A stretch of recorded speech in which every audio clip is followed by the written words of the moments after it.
Bienvenue au www.congoconnexiontv.com. Un site nouveau dans un nouveau monde. Contactez-nous au 438 877 4064.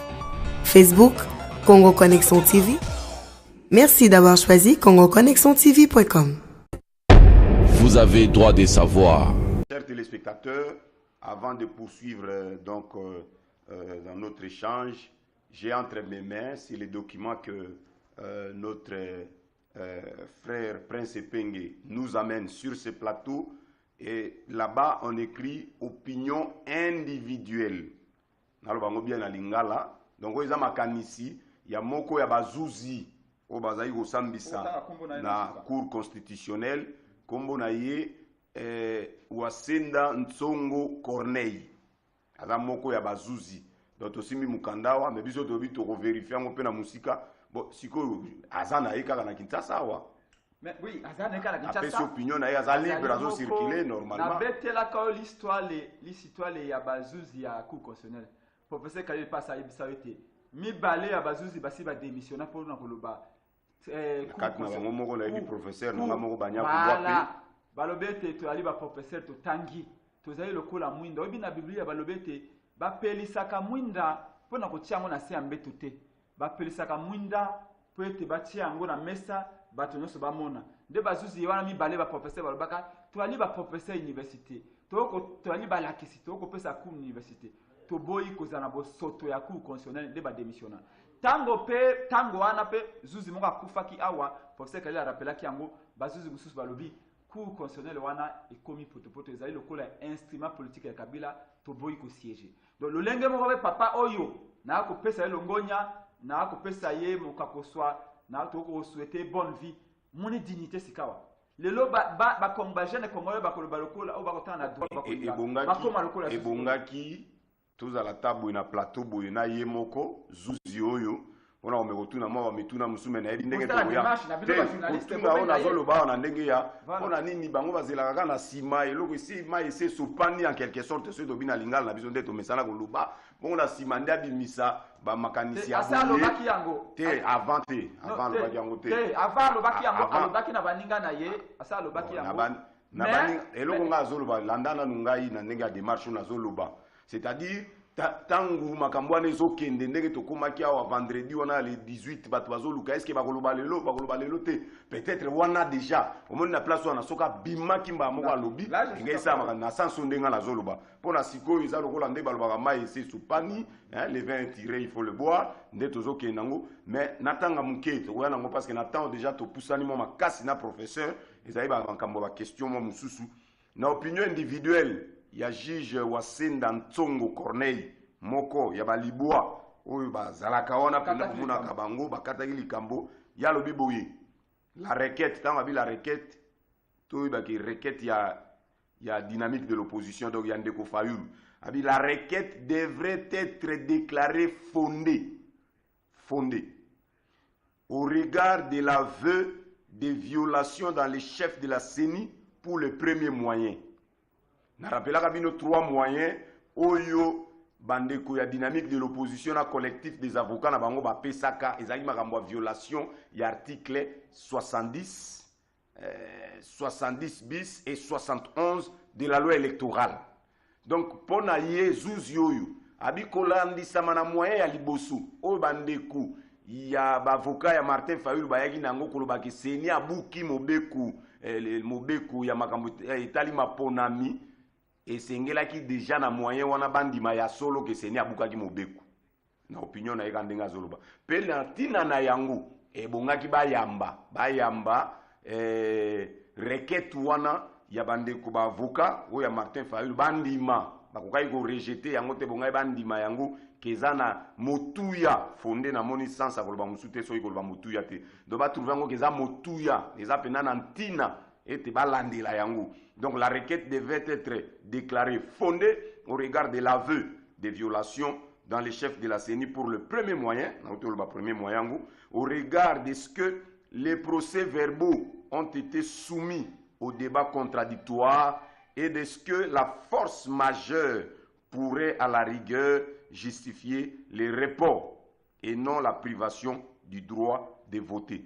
Donc, tokoya na likambo vraiment na mozindo na yango, pe tokotala ndenge nini tokoki koluka zuzi oyo wasenda Ntsongo Corneille, soki ko simba po aluba, parce que makamusu pesa la kanamwa ba sensibilité na yango, toyebite soki tokozwa, mais tokokota na profondeur, pe yango peut-être pe kosunga, parce que na ngai na tuna ndeko nani ndeko Prince Penge ke sikoyo na ba recherche na bino ya justice na ya vérité des urnes bokomi e wapi pe bokomi esika nini déjà na moni on dirait réponse na ya liboso ngeza déjà mukanda oyo mais tokozongela ngo mwa mukesima et loko moko lobia wa yozo lobakaka na kambono. Nous sommes dans une république, Prince Penge. Maintenant, la professeure doit répondre à la question. Nous sommes quand même dans une république, mais chez vous, vous ne parlez que de la monarchie. Non. République démocratique du Congo, il y a déjà république, donc moi, ça sous la tautologie. Les pères de l'indépendance, à l'accession de notre pays à la souveraineté nationale et internationale, ils ont décidé que ça, c'est une république. Et étant une république, ezali kozala diriger na gouvernance moko démocratique yango tozobika.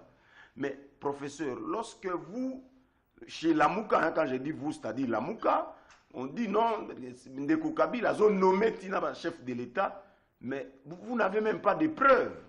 Les preuves aux Lisaki a nommé. Bon, pourquoi à qualité kolobaki bon ceux qu'on nommé Azora Muto FCC a nommé Kendeti a nommé l'issue Sunanine sans preuve. Et vous confirmez que non, on est dans une monarchie alors que ça c'est une république, professeur. Oui, mais vous savez que le fait de changer simplement de nom ne signifie pas grand-chose. Vous appelez une dictature république, même république démocratique. Mais dans les faits, c'est un individu ou un groupe d'individus qui agit en lieu et place de tout un peuple. Sous le régime Mobutu, on parlait aussi de république.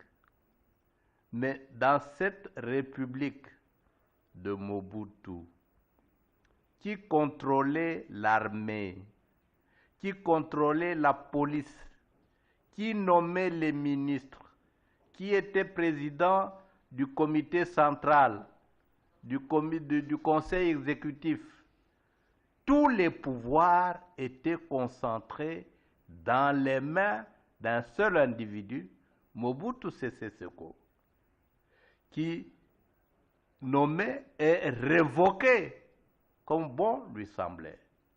Nous avons dit ici que sous Mobutu, en matière d'élection, les caisses avec les bulletins pour aller voter, par exemple, à Kinzamvouete, ici dans le Bas-Congo, soit encore à Kinshasa, en train d'être chargés dans les camions, mais on a déjà donné le résultat de Kinzamvouete. Ça s'est fait dans la République de M. Mobutu. Le nom était République, la réalité était la dictature. Il y a même eu dessous Mobutu un ministère de défense des droits humains qu'on a créé pour des besoins de consommation extérieure. Mais les sévices, les tortures continuaient. Donc on ne peut pas se laisser leurrer, tromper par le changement de nom. Et Mobutu disait, je crois que c'est à Sakombi, Bukabango Lokuta. Tout ça, c'est connu. Aujourd'hui également, nous avons un pays qui s'appelle République, démocratique, mais où en fait du fonctionnement de la démocratie, il n'y a rien. C'est l'autorité morale, Joseph Kabila, qui nomme, qui révoque, qui décide après conseil de ceux qui l'ont mis là-bas, des orientations économiques, des orientations politiques, des orientations culturelles que le pays applique, et nous constatons que plus fidèlement on applique ces dictats de M. Kabila, plus le pays s'enfonce dans le gouffre. Tous les Congolais savent aujourd'hui que les routes sont défoncées, les hôpitaux, les écoles, etc. Comme disait un professeur de sciences politiques, peut-être que vous n'avez pas connu, mais il est resté très célèbre. Malheureusement, il est déjà mort. Le professeur Ilunga Kabongo. Il a fait des réflexions qui sont restées éternelles sur le plan scientifique. Il dit, nous les professeurs, nous aurons un jour à répondre devant l'histoire et devant notre peuple, à savoir que nous ne faisons pas ce que ce peuple attend de nous. À savoir, par exemple, que plus il y a des ingénieurs en pont et chaussée, plus les routes se détruisent. Plus il y a des médecins pédiatres, plus la mortalité infantile augmente. Plus il y a des ingénieurs agronomes, plus le peuple meurt de faim. C'est ce que nous sommes en train de vivre aujourd'hui. Nous avons des ministres de l'agriculture, les ministres de ponts et chaussées, nous avons des ministres etc. Qu'est-ce qui marche? Est-ce que nous progressons ou bien nous sommes en train de reculer? Nous avons une armée, une police, une présidence de la République pour assurer en premier la sécurité des personnes et de leurs biens. Malgré ou grâce à cette présence, on tue depuis plus de 12 ans. On tue à Kinshasa avec le Kuluna, journellement. On va tuer dans le Kasaï, malgré ou avec la complicité de ceux qui sont chargés d'assurer notre sécurité. À ce moment-là, vous nommez ce pays-là comment? Vous avez des escadrons de la mort. On a cité là dernièrement M. Kanyama de triste mémoire. Chaque fois qu'il passait à Lista, c'était pour tuer. Qu'il passait à Lipen, pour tuer. Qu'il passait à Lunikin, et il avertissait, on va tuer. Mais est-ce que son travail, c'était de tuer ou bien de protéger? Mais vous avez un chef de l'État qui nomme des tueurs, des escadrons de la mort, qui réprime les manifestations par des tueries, y compris les manifestations des enfants. Mais le pays n'a pas cessé de s'appeler République démocratique. Ça signifie que l'appellation ne traduit pas la réalité. Elle peut être en contradiction flagrante avec la réalité sur le terrain. Nombreux à nous suivre de partout à travers le monde, mesdames et messieurs, bienvenue à ce numéro spécial, l'après-vote, ce nouveau numéro qui vous parle de toutes les questions d'actualité politique et électorale après les élections du 30 décembre 2018. Merci de votre fidélité au programme de la RTVS 1, votre fidélité qui me rend fidèle à mon poste pour vous servir, pour vous parler de tout temps, ces questions électorales, comme je ne cesse de le dire, depuis le lendemain des élections présidentielles couplées aux législatives et provinciales du 30 décembre 2018. Et dans le cadre de cette émission, chaque fois, quand vous me voyez dans vos petits écrans, c'est qu'il y a quelques éléments nouveaux pour essayer d'échanger. Et généralement, je ne suis pas seul sur ce plateau. Il y a toujours les différents cadres ou les communicateurs, le porte-parole de la coalition Lamouka ou du candidat Martin Fayoulou, lui, le porte-étendard de cette grande coalition politique de l'opposition. Et donc, pour aujourd'hui, je ne suis pas seul, je suis avec le professeur Mathieu Kalele, à qui j'ai dit bonjour, professeur. Bonjour. Voilà, c'est avec le professeur Mathieu Kalele que nous allons échanger autour d'un certain nombre de questions. Aujourd'hui, c'est comme si la Mouka tend vers une sorte d'implosion, s'il faut le dire ainsi. Il y a des fissures un peu partout. Vous avez suivi les communiqués de l'Alternance pour la République AR, de Délice Sanga, l'une des composantes, l'une des 5 composantes de l'ensemble de Moïse Katumbi. Au fait, l'Alternance pour la République a pris acte de l'investiture par la Cour constitutionnelle de M. Félix Antoine Tshilombo Tshisekedi en qualité de président de la République, 5e président de la République démocratique du Congo, le président élu. Et donc, nous allons essayer d'analyser toutes ces positions-là. Il y a aussi cette histoire, pourquoi, où va Martin Fayoulou, où va la Mouka, jusqu'où, finalement, c'est la grande question qui se pose au sein de l'opinion, tant nationale qu'internationale, parce que finalement, on cherchait l'alternance au sommet de l'État. Et finalement, on a eu cette alternance et pas une alternance partielle, comme le professeur Thierry Landou aimait le dire, qu'il y a l'alternance partielle et l'alternance totale.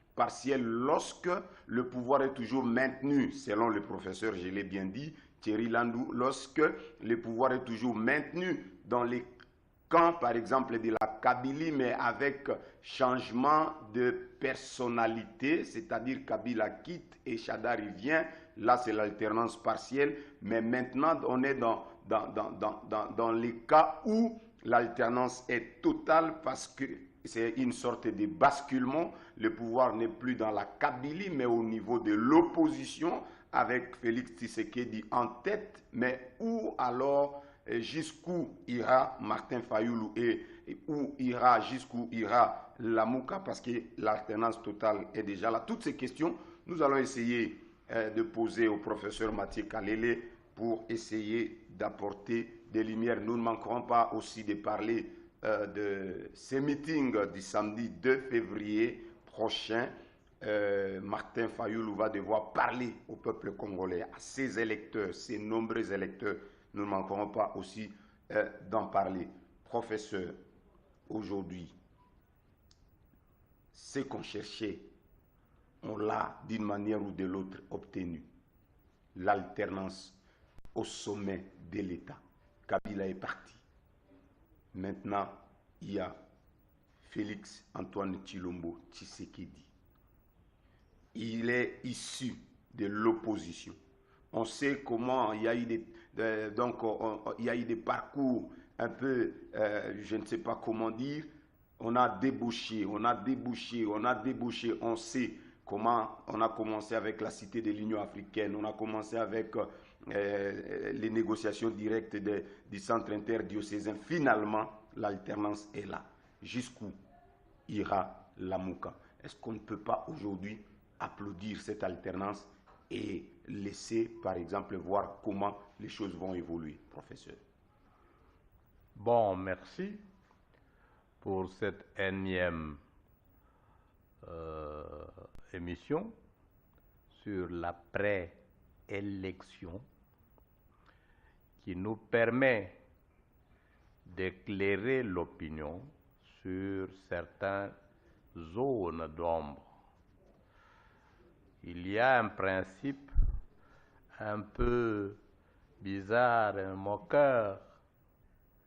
Le roi est mort, vive le roi. Il ne faut pas qu'on confonde les choses. La lutte des Congolais depuis la colonisation, quand on luttait pour l'indépendance, c'était pour changer un système. Le système colonial à l'époque. Et quand on lit attentivement le discours de Lumumba du 30 juin, ainsi que sa lettre, sa dernière lettre, à Pauline, sa femme, il dit ce pourquoi nous luttions. Ce n'est pas contre des individus, c'est contre un système. Ce système colonial s'est résumé en 3 composantes qu'on a même appelées la trinité coloniale. Le trust, c'est-à-dire l'aspect économique, l'administration coloniale et les missions catholiques. Et Lumumba dit que nous allons changer tout ça de fond en comble. Nous allons édicter de nouvelles lois pour remplacer les anciennes. Je pense que nous sommes restés dans la même logique quand vous prenez la dénomination même de l'UDPS. C'est Union pour la démocratie. Et le reste vient après. Pour la démocratie, ça signifie que on luttait contre le système dictatorial de M. Mobutu. C'est la même logique qui va nous guider lorsque nous adoptons la constitution actuelle, dans ce que nous avons appelé son avant-propos. Il s'agit de combattre un système dictatorial où les dirigeants d'un pays, ou bien ils s'imposent par la force, ou bien ils sont imposés par un individu ou un groupe d'individus. Il faut qu'on les remplace par un autre système où c'est le peuple qui très librement élit ses propres dirigeants. Donc le point de départ, c'est d'abord et avant tout la lutte contre la dictature, contre un système. L'alternance, elle vient après. Vous pouvez dire, on a eu l'alternance où on pouvait avoir l'alternance dans le cas de remplacement de Joseph Kabila par Shadari. C'est le changement d'individu. Mais le système reste le même. À ce moment-là, l'homme le plus intelligent, mais de manière un peu astucieuse, c'est Mungulu Diaka. Le camion est en panne, vous changez simplement le chauffeur, le camion ne va jamais démarrer. Dans ce cas précis, il y a d'abord nécessité de combattre, de faire disparaître le système Kabila. Le système Kabila n'est pas différent d'un système colonial quant à son organisation économique, politique et culturelle. C'est exactement la même chose. C'est pour cela que les gens se plaignent toujours de la misère de Est-ce que, l'impayement. professeur, vous pouvez partir d'un certain nombre d'exemples pour essayer d'établir cette échelle de différence pour montrer comment vous dites que le système Kabila n'est pas différent du système colonial sur le plan politique, économique et socio-culturel, à partir d'un certain nombre d'exemples pour démontrer un peu ce que vous dites. Après la colonisation, il y a eu ce qu'on a appelé la néocolonisation. Après le colonialisme, il y a eu le néocolonialisme, c'est-à-dire la continuation du même système en changeant des individus. Lorsque les Belges partent et qu'ils mettent en place M. Mobutu, l'économie est restée toujours dans les mains des puissances capitalistes. Elle a continué à profiter aux étrangers au détriment des Congolais. Le système d'enseignement avait deux volets, le volet conception et le volet application. La conception est toujours dans les mains des anciens colonisateurs et l'application aux mains des Africains qui ont succédé aux anciens colonisateurs. C'est la même chose en ce qui concerne le niveau politique. Il y a eu effectivement un remplacement des Blancs par des Congolais, mais dans tous les ministères, dans tous les grands services, vous aviez les mêmes Blancs comme conseillers. C'est eux qui élaboraient les plans comme les plans économiques, comme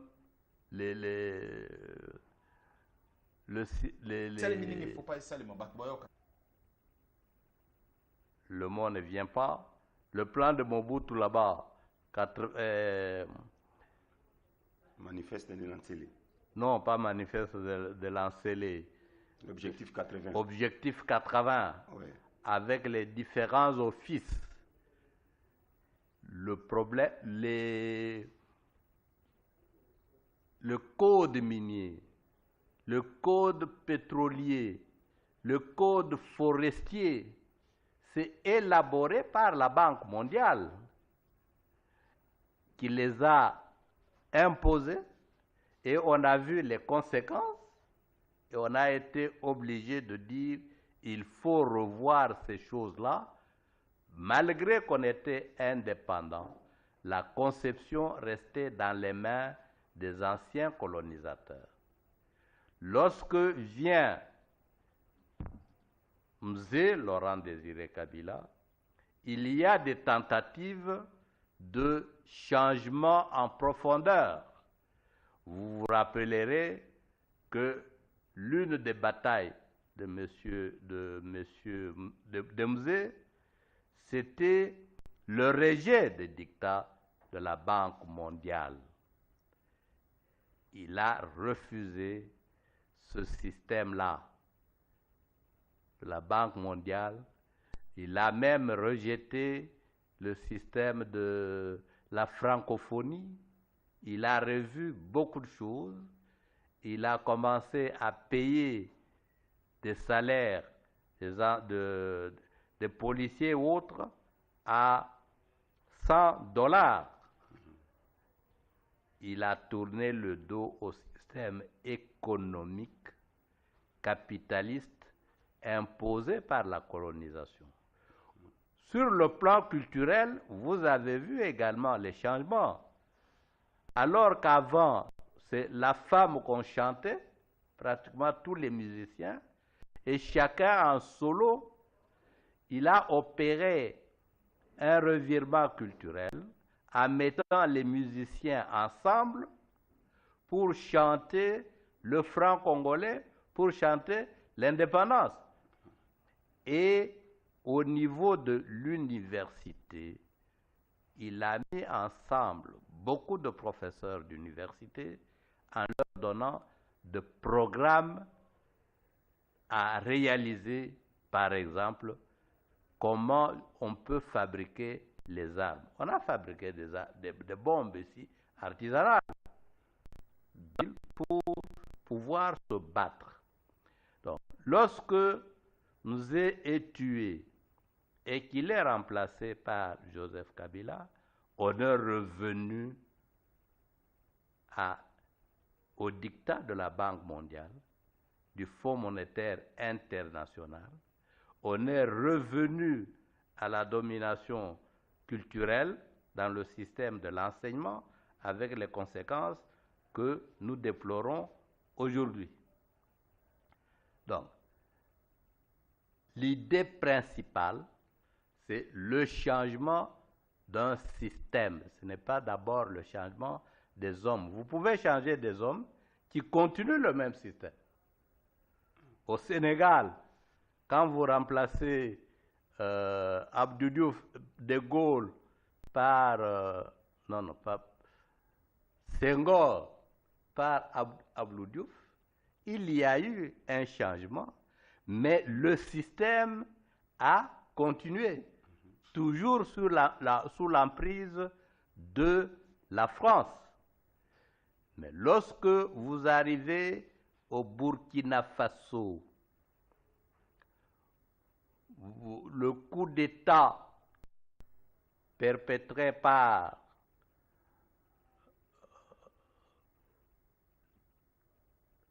le capitaine Sankara contre celui qui était là-bas, il y a eu un changement et d'individus et du système.